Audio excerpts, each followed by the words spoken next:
Assalamualaikum warahmatullahi wabarakatuh. Perkenalkan, nama saya Muhammad Esa Ardiansyah dengan NIM 612012030375. Saya dari jurusan Manajemen Fakultas Ekonomi dan Bisnis, kelas RA10 Manajemen. Baik, tujuan dibuatnya video ini untuk memenuhi tugas ujian tengah semester mata kuliah Manajemen Koperasi dan UKM. Langsung saja di sini materi yang pertama yaitu bab 1 konsep dasar manajemen, materi yang kedua bab 2 sejarah koperasi, yang ketiga ada bab 3 konsep dasar koperasi sebagai organisasi bisnis, yang keempat konsep dasar UMKM, dan materi yang kelima ada karakteristik UMKM di Indonesia, dan materi yang kelima ada kaitan UMKM dan koperasi. Baik, langsung saja kita masuk ke materi yang pertama yaitu konsep dasar manajemen. Sebelumnya di sini pendahuluan ya. Manajemen merupakan salah satu aspek fundamental dalam menjalankan organisasi baik yang berskala besar maupun kecil. Dalam dunia bisnis, khususnya pada koperasi dan usaha dan menengah atau sering kita sebut dengan UKM, pemahaman terhadap konsep dasar manajemen menjadi sangat penting guna meningkatkan efisiensi dan efektivitas dalam pengelolaan sumber daya. Selanjutnya, pengertian manajemen. Jadi, pengertian manajemen dalam bisnis merupakan sebuah perencanaan, pengkoordinasian, pengintegrasian, pembagian tugas, pengkoordinasian, pengendalian, dan pemanfaatan sumber daya yang ada untuk mencapai tujuan bisnis tertentu dalam suatu perusahaan atau organisasi. Baik, materi selanjutnya di sini ada karakteristik manajemen dalam konsep dasar manajemen. Terbagi menjadi 7 bagian. Yang pertama, universal. Universal sendiri yaitu semua organisasi, apakah itu mencari untung atau tidak, mereka memerlukan manajemen untuk mengelola aktivitas mereka karena itu sifatnya universal. Dan yang kedua, berorientasi pada tujuan. Yang dimaksud berorientasi pada tujuan sendiri yaitu setiap organisasi dibentuk dengan tujuan yang telah ditentukan sebelumnya dan manajemen membantu dalam mencapai tujuan tersebut tepat waktu dan lancar. Dan yang ketiga di sini ada proses berkelanjutan. Proses berkelanjutan sendiri yaitu adalah proses berkelanjutan yang cenderung bertahan selama organisasi ada. Ini diperlukan di setiap bidang organisasi, apakah itu produksi sumber daya manusia, keuangan, maupun pemasaran. Dan yang keempat ada multidimensional. Multidimensional sendiri, manajemen tidak terbatas pada administrasi orang saja, tetapi juga mengelola pekerjaan, proses, dan operasi yang menjadikannya aktivitas mendisiplinkan. Dan yang kelima, kegiatan kelompok. Kegiatan kelompok sendiri yaitu suatu organisasi yang terdiri dari berbagai anggota yang memiliki kebutuhan, harapan, dan motif yang berbeda. Tetapi setelah menjadi bagian dari organisasi, mereka bekerja untuk mencapai tujuan yang sama. Ini membutuhkan pengawasan kerja, tim, dan koordinasi, dan dengan cara ini manajemen menjadi gambaran. Dan yang terakhir, kekuatan tidak berwujud. Kekuatan tidak berwujud sendiri, manajemen tidak dapat dilihat atau disentuh, tetapi seseorang dapat merasakan keberadaannya. Dalam cara fungsi organisasi, tepatnya semua fungsi kegiatan dan proses organisasi saling berhubungan satu sama lain, dan adalah tugas manajemen untuk menyatukan mereka sedemikian rupa sehingga mereka membantu dalam mencapai hasil yang diinginkan.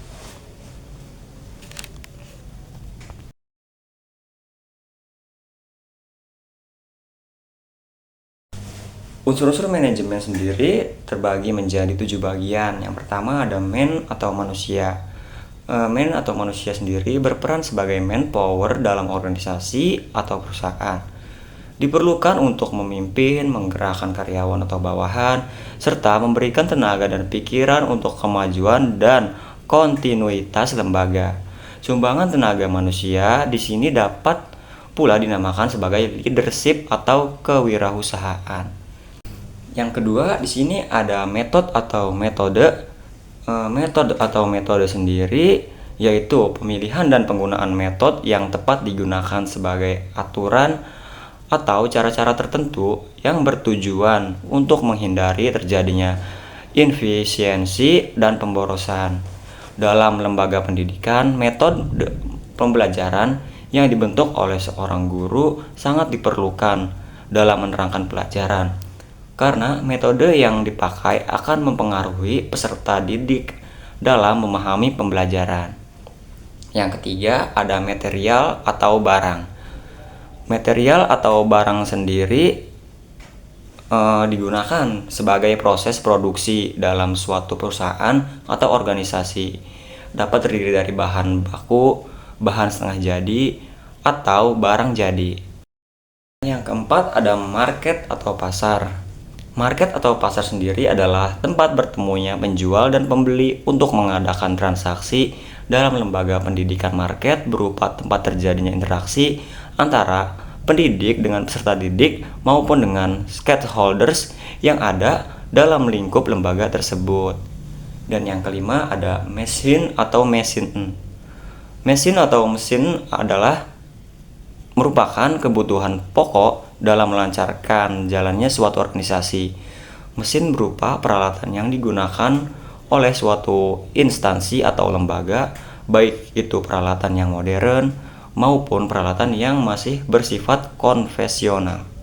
Yang keenam, ada minute atau waktu.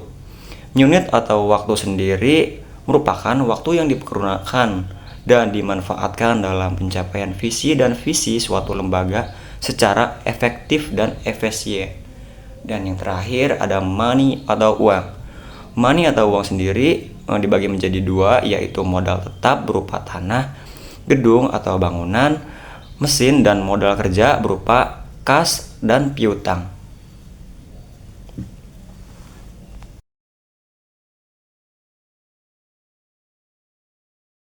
Baik, selanjutnya kita masuk ke dalam materi selanjutnya, yaitu fungsi manajemen. Fungsi planning, fungsi perencanaan. Fungsi ini merupakan fungsi dasar dari keseluruhan manajemen dalam setiap komunitas atau organisasi. Dibutuhkan unsur kerjasama atau individu yang mengantarkan pada pencapaian tujuan yang telah ditentukan.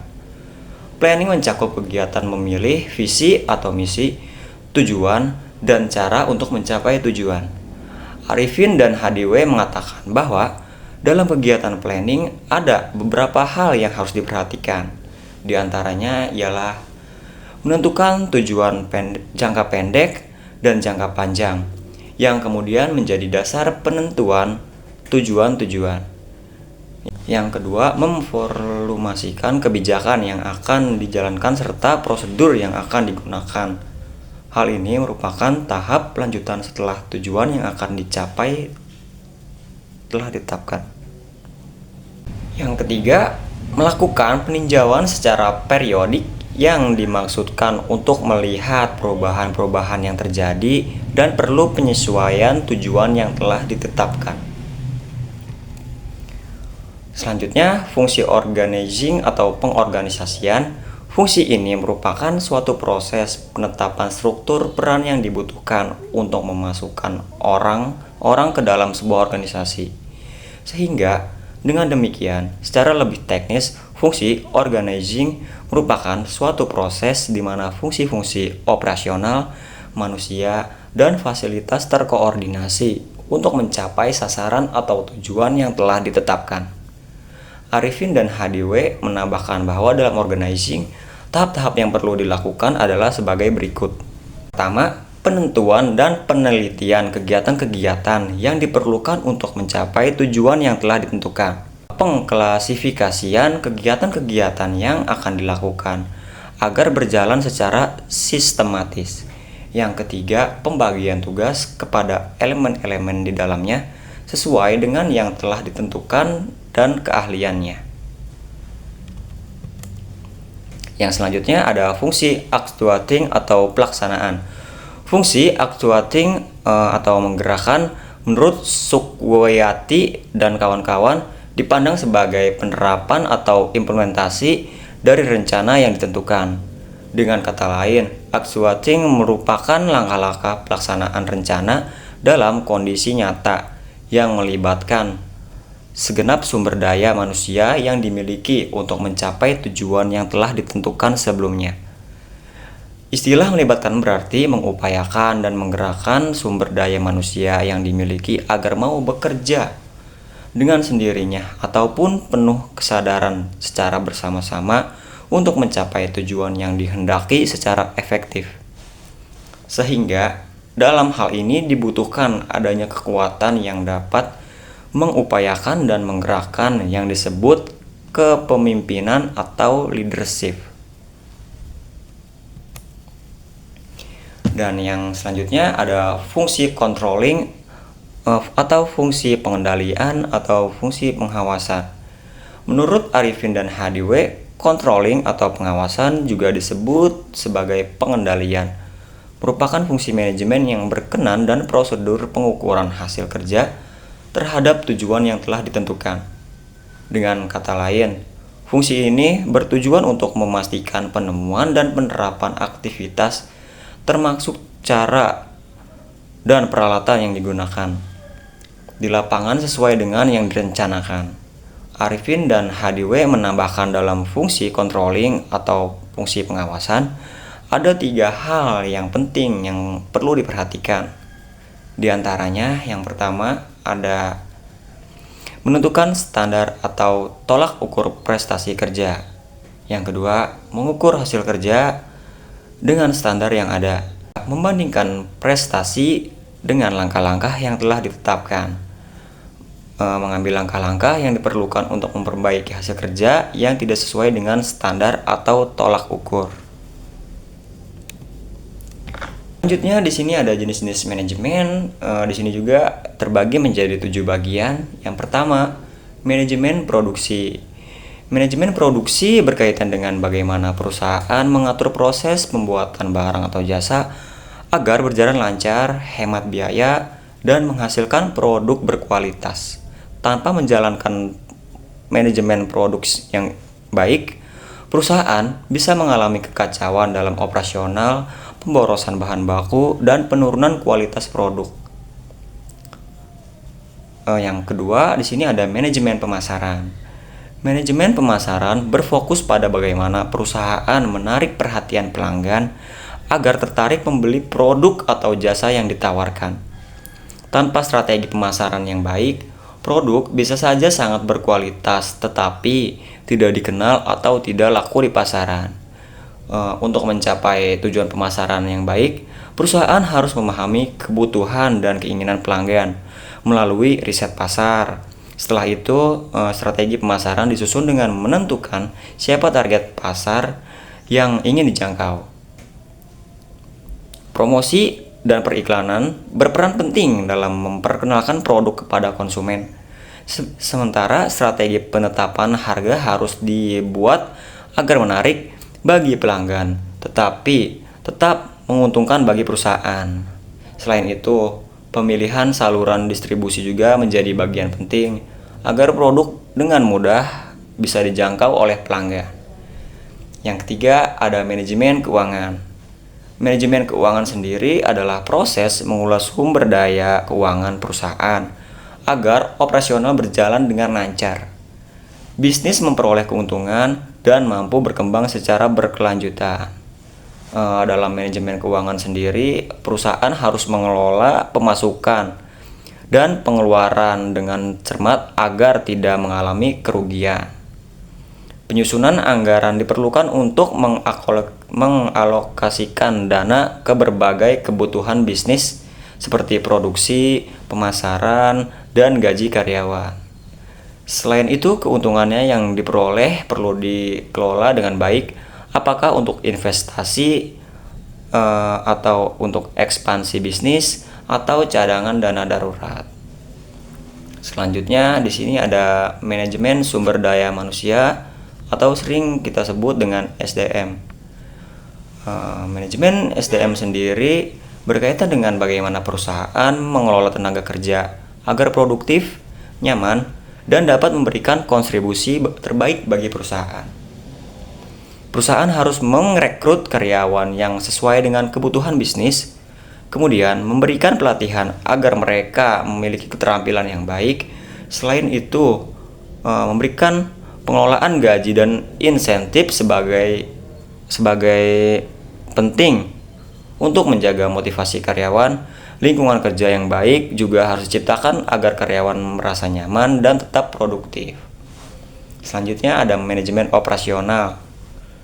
Manajemen operasional sendiri bertanggung jawab atas seluruh proses kerja dalam perusahaan agar lebih efisien dan menghasilkan produk yang berkualitas tinggi.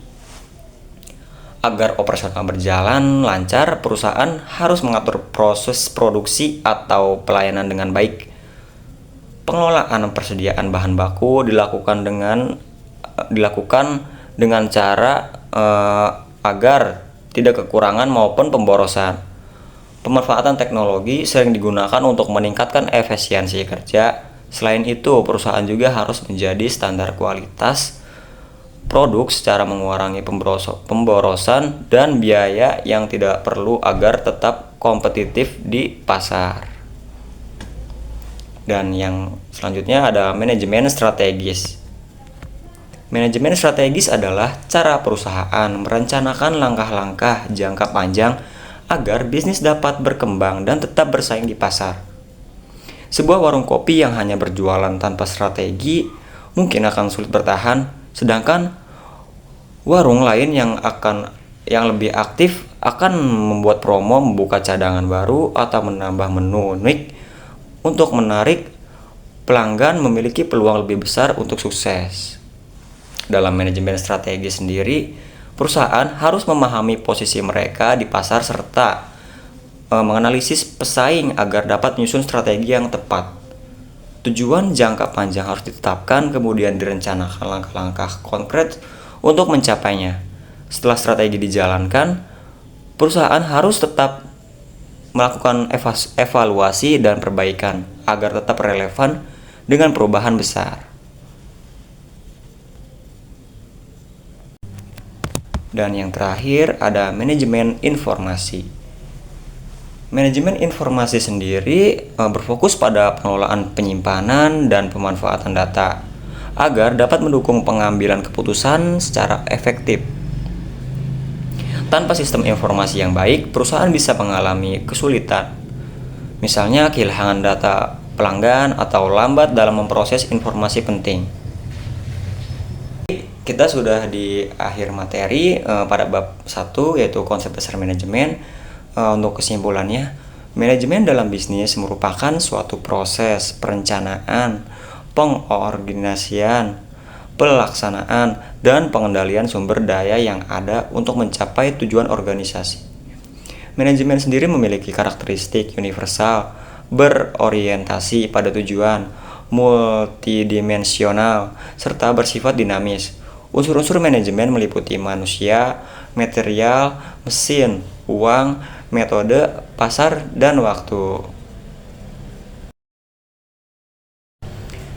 Baik, kita masuk ke materi yang selanjutnya, bab 2, yaitu sejarah koperasi.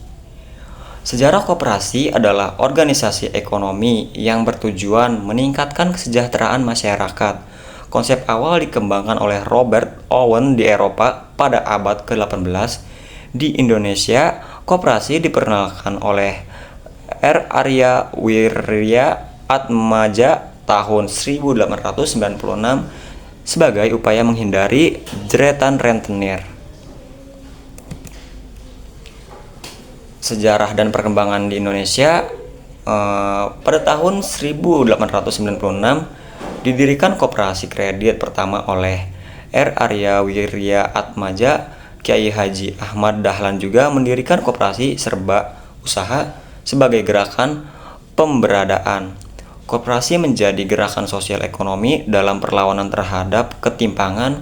Kongres koperasi pertama pada tahun 1947 di Tasikmalaya, lahirnya SOKRI. Selanjutnya, kebijakan pemerintah dan regulasi. Kebijakan pemerintah sendiri, pemerintah menerbitkan berbagai undang-undang. Yang pertama ada Undang-Undang Nomor 79 Tahun 1958, Undang-Undang Nomor 14 Tahun 1965, Undang-Undang Nomor 12 Tahun 1967, Undang-Undang Nomor 25 Tahun 1992. Dan yang selanjutnya, pemerintah juga menerbitkan Undang-Undang Nomor 17 pada tahun 2012, dibatalkan MK pada tahun 2014. Dukungan lainnya, dana bergulir, pelatihan SDM, akses pasar, penguatan kelembagaan. Tantangan dan peluang, di sini ada tantangan terlebih dahulu. Tantangannya, partisipasi rendah, kekurangan modal, SDM kurang kompeten, daya saing lemah, perubahan lingkungan bisnis cepat. Dan peluangnya di sini ada ekonomi berbasis komunitas, potensi lokal besar, digitalisasi, ekonomi kolaboratif, dukungan kebijakan pemerintah. Selanjutnya ada koperasi di era digital. Di sini ada dua bagian. Yang pertama, koperasi di era digital sendiri yaitu pemanfaatan teknologi, yaitu seperti aplikasi mobile, e-commerce, sistem manajemen koperasi digital. Yang kedua, meningkatkan efisiensi, transparansi, dan partisipasi anggota koperasi.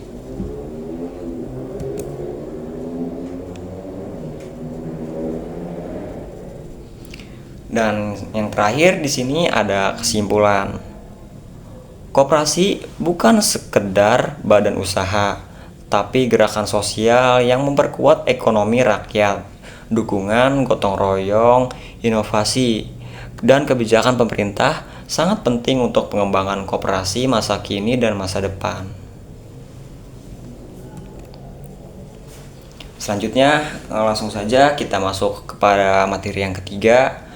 Di sini ada konsep dasar koperasi sebagai organisasi bisnis. Definisi organisasi sendiri yaitu sekelompok orang, dua atau lebih yang dipersatukan dalam kerjasama untuk mencapai tujuan yang ditetapkan. Definisi koperasi sendiri, badan usaha yang beranggotakan individu atau badan hukum dengan tujuan meningkatkan kesejahteraan anggota dan masyarakat melalui prinsip gotong royong dan demokrasi ekonomi.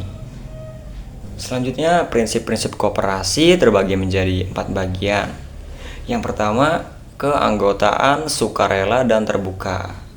Keanggotaan sukarela dan terbuka sendiri yaitu anggota memberikan modal secara sukarela dan terbuka untuk siapa saja. Yang kedua, pengelolaan demokratis. Jadi, pengelolaan demokratis sendiri, setiap anggota tersebut bebas berpendapat dengan aturan yang jelas. Yang selanjutnya ada kemandirian. Untuk kemandirian, anggota memiliki peran dan tanggung jawab dalam pengelolaan koperasi. Dan yang keempat ada kerjasama antar koperasi. Kerjasama antar koperasi sendiri yaitu mewujudkan kerjasama untuk mengembangkan perekonomian nasional. Selanjutnya ada fungsi dan tujuan koperasi. Di sini yang pertama, membangun potensi ekonomi anggota dan masyarakat. Yang kedua, meningkatkan kualitas kehidupan manusia dan masyarakat. Yang ketiga, memperkukuh perekonomian rakyat sebagai dasar ketahanan perekonomian nasional.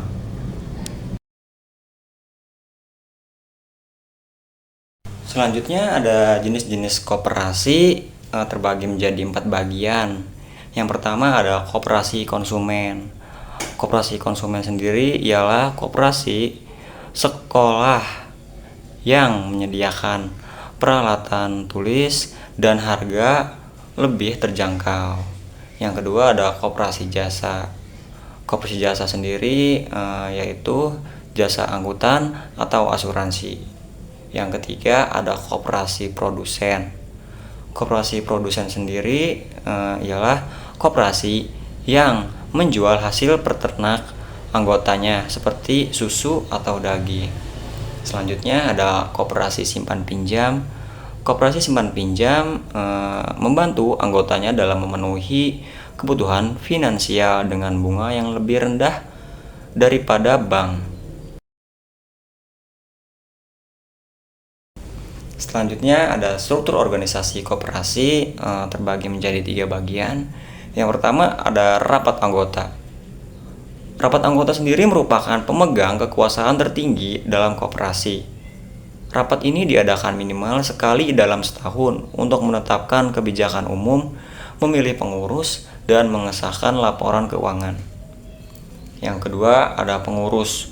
Pengurus sendiri di sini terdiri dari anggota yang terpilih dalam rapat anggota. Pengurus bertanggung jawab untuk mengelola koperasi dan melaksanakan kebijakan yang ditetapkan oleh rapat anggota. Tugas mereka termasuk menyusun rencana kerja dan laporan keuangan. Yang ketiga ada badan pengawas. Badan pengawas sendiri mempunyai tugas badan pengawas adalah untuk mengawasi pengurus dalam menjalankan tugasnya. Mereka memastikan bahwa semua kegiatan koperasi berjalan sesuai dengan ketentuan yang ada. Baik, yang terakhir kesimpulan. Kesimpulannya, koperasi sebagai organisasi bisnis menekankan kolaborasi dan partisipasi aktif anggota untuk mencapai tujuan bersama. Koperasi berfungsi sebagai wadah untuk meningkatkan kesejahteraan melalui prinsip gotong royong dan demokrasi. Dengan berbagai jenis koperasi, koperasi menawarkan solusi untuk kebutuhan ekonomi masyarakat dan memiliki potensi besar untuk berkontribusi pada perekonomian lokal maupun nasional. Untuk materi yang keempat, di sini ada konsep dasar UMKM. Pengertian UMKM sendiri, UMKM adalah usaha berskala kecil hingga menengah yang dijalankan individu ataupun kelompok. Terbagi menjadi 3 bagian, yaitu ada usaha mikro. Usaha mikro sendiri memiliki omset kurang lebih 300 juta per bulan. Usaha kecil sendiri memiliki omset Rp 300 juta sampai 2,5 miliar per tahun. Dan usaha menengah sendiri memiliki omset sekitar 2,5 miliar sampai 50 miliar per tahun. Konsep dasar UMKM yang pertama ada Undang-Undang Nomor 20 Tahun 2008. Tujuan UMKM adalah membangun ekonomi berkeadilan isinya. Yang kedua ada Undang-Undang Nomor 11 per tahun 2020 dan PP Nomor 7 tahun 2021 dengan isi mendukung pendaftaran NIB, perlindungan hukum serta fasilitas dari pemerintah. Berikut peranan penting UMKM. Yang pertama, menggerakkan ekonomi nasional, meningkatkan kesejahteraan dan mengurangi kemiskinan, menyerap tenaga kerja dan memperkuat. Dan selanjutnya ada karakteristik UMKM. Karakteristik UMKM sendiri yaitu produk handmade, kualitas beragam. Yang kedua, kapasitas terbatas, desain sederhana. Dan yang ketiga, karyawan mikro kurang lebih dari 10, karyawan kecil kurang lebih 30, dan untuk karyawan menengah kurang lebih 300 karyawan. Asas dan tujuan berdasarkan asas kekeluargaan, demokrasi, ekonomi berkelanjutan, kemandirian. Tujuan membangun ekonomi nasional, pemerataan pendapatan, dan penciptaan lapangan kerja. Ruang lingkup UMKM sendiri di sini ada sektor perdagangan, industri dan jasa, inovasi digital, pemberdayaan ekonomi lokal mendapat dukungan dari pemerintah.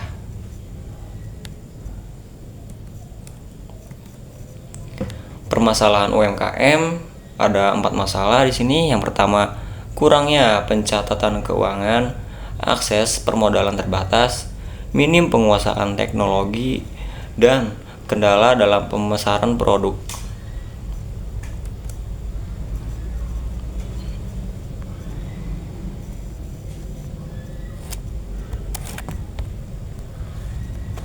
Yang terakhir, kesimpulan. UMKM adalah tulang punggung ekonomi Indonesia yang perlu didukung lewat peningkatan kapasitas, teknologi, dan akses pasar. Baik, selanjutnya kita masuk ke materi yang kelima. Di sini ada karakteristik UMKM di Indonesia. UMKM memiliki peranan penting dalam perekonomian Indonesia, terutama dalam penciptaan lapangan kerja, peningkatan pendapatan masyarakat, dan pertumbuhan ekonomi. Jenis usaha UMKM bervariasi tergantung wilayah seperti perdagangan dan jasa di perkotaan, serta pertanian dan kerajinan di pedesaan.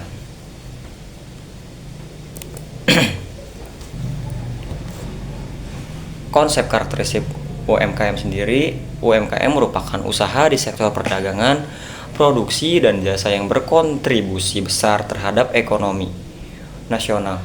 Pemahaman karakteristik UMKM penting agar kebijakan dan bantuan yang diberikan tepat sasaran.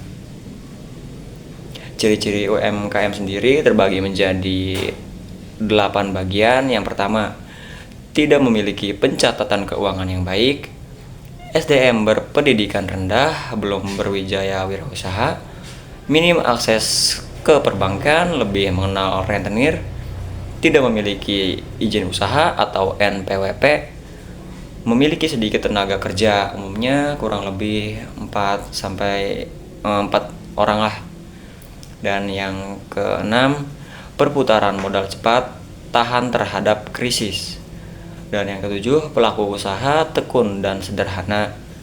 Dan yang terakhir, komoditas usaha tidak tetap. Ya, mungkin dari 8 tadi itu ciri-ciri pelaku UMKM ya. Selanjutnya, tantangan dalam UMKM terbagi menjadi 5 bagian. Yang pertama, keterbatasan adopsi teknologi digital dan literasi digital rendah. Yang kedua, sulit menyusun pembukuan secara digital. Yang ketiga, sulit memenuhi standar produk untuk ekspor digital. Yang keempat, kompleksitas regulasi bisnis lintas negara. Yang kelima, masalah pembiayaan SDM, legalitas pemasaran, dan data tunggal. Solusi dan upaya pemerintah. Yang pertama, pendampingan dan pelatihan UMKM, inkubasi bisnis bagi UMKM digital ready di tahun 2024, fasilitas pengurangan teknologi digital untuk memperluas pasar, meningkatkan permodalan, dan meningkatkan inovasi dan daya saing.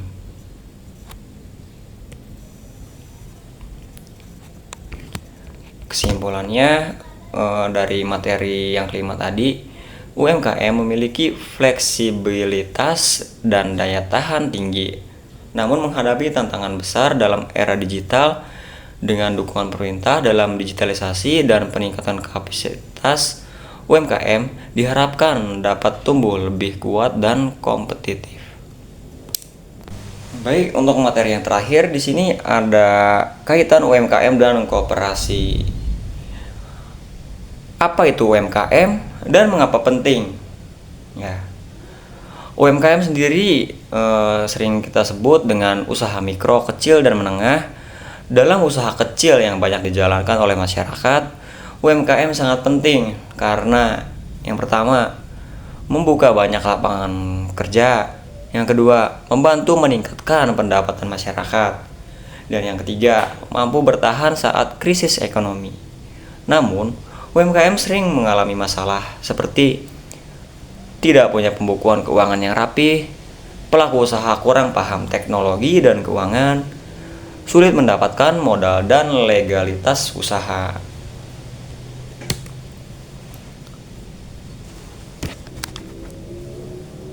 Selanjutnya, apa itu koperasi? Koperasi sendiri adalah badan usaha yang dibentuk oleh sekelompok orang berdasarkan prinsip kekeluargaan untuk meningkatkan kesejahteraan bersama. Koperasi bisa berupa koperasi simpan pinjam untuk minjam uang, koperasi produsen untuk produksi barang bersama, koperasi konsumen untuk menjual barang ke anggota.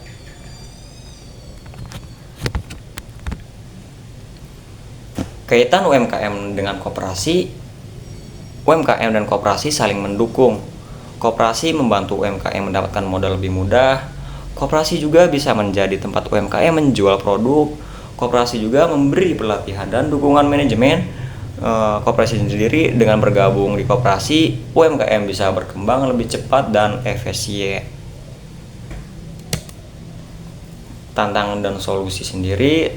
Tantangan, kurangnya pemahaman teknologi digital, sulit memenuhi standar ekspor, perizinan, dan birokrasi yang rumit. Solusi dan upaya pemerintah, pelatihan dan pendampingan dari pemerintah, program pembiayaan seperti KUR, digitalisasi usaha dan koperasi. Kesimpulannya, UMKM dan koperasi adalah kunci penting dalam membangun ekonomi Indonesia. Jika keduanya saling bekerja sama dengan baik dan mendapatkan dukungan teknologi serta kebijakan yang tepat, maka ekonomi rakyat akan lebih kuat, merata, dan mandiri. Baik, sekian presentasi dari saya, Muhammad S. Ardiansyah. Kurang lebihnya mohon maaf. Wabillahi taufiq wal hidayah. Wassalamualaikum warahmatullahi wabarakatuh.